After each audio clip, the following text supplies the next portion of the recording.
મેહુલભાઈ, તમારે તો ગોંડલ સાથે ત્યાં રહેતા પણ નથી, તમારે સીધી રીતે કોઈ લેવા દેવા પણ નથી, પરંતુ એમ છતાં પણ તમે સતત ગોંડલની વાત કરી રહ્યા છો, પાટીદાર સમાજની વાત કરી રહ્યા છો.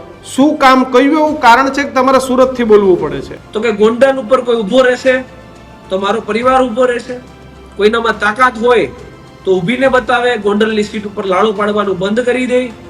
કોઈ ઉગશે તો અમે બતાવશું તો કેટલી વિશે શો થાય. એટલે અલ્પેશ ઢોલરિયાની વાત કરો છો, જે રીતે અલ્પેશ ઢોલરિયા પણ તમારી જેમ પાટીદાર સમાજના નવલોહિયાળ યુવાન છે, અને એમને આ વાત કરી છે પાટીદાર સમાજને ગોંડલની ભર બજારે. એટલે એ અલ્પેશભાઈ જે જાડેજા છે, કથિત પાટીદાર, હું જાડેજા જ કહીશ. એને ઢોલરિયા છે, અલ્પેશ ઢોલરિયા છે ભાઈ, પટેલ છે. હા, એ જે અલ્પેશભાઈ જાડેજા, કારણ કે એમને તો કીધું છે કે ભાઈ મારા બાપ સમાન છે, તો બાપની સરનેમ તો આપણે લગાડી શકીએ, એમાં શું મોટી વાત છે. કે ચંદુભાઈ વઘાસિયા 2 ટર્મથી જીતેલા ભાઈ જાડેજાને હરાવી એને જ એમએલએ બન્યા હતા, અને પછી એમનું લોહિયાર મર્ડર કરાવીને જ આ જાડેજા ભાઈ ફરીવાર એમએલએ બન્યા છે. કોની ઉપર ડર બેસી રહ્યો છે? તો તમારી પાર્ટીની અંદર એક આજીવન કેદનો અપરાધી શું કરી રહ્યો છે?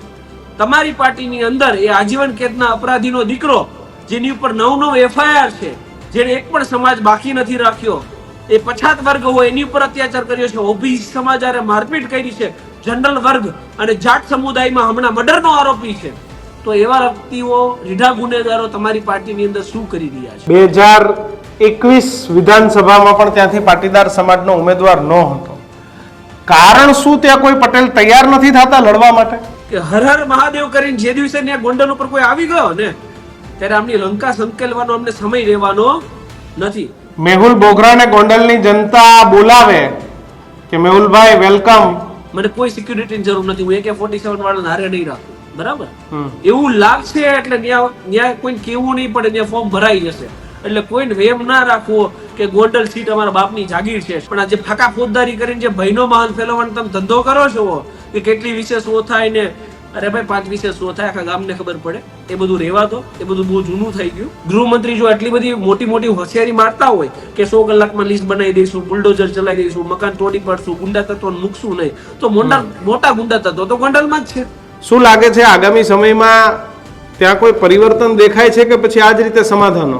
એમ કહેતા જ નથી કે આને કોને મારી નાખ્યો, પણ તપાસ તો થાય કે આની સાથે કોને આ કૃત્ય કર્યું. પ્રશ્ન છે, પોલીસે એ તપાસ કરવાની ના પાડી દઈ. એક ડમી ટ્રક લઈ આવે છે, એક ડમી ડ્રાઈવર લઈ આવે છે, એ ગુનો કબૂલી લે છે, અકસ્માત નોંધ ફાઇલ થઈ જાય, અને હજુ એનાથી મોટી મૂર્ખતા, એક તો અકસ્માત નોંધ ફાઇલ કરી દીધી અને પછી NC દાખલ કરે છે, નહીં એને મારવામાં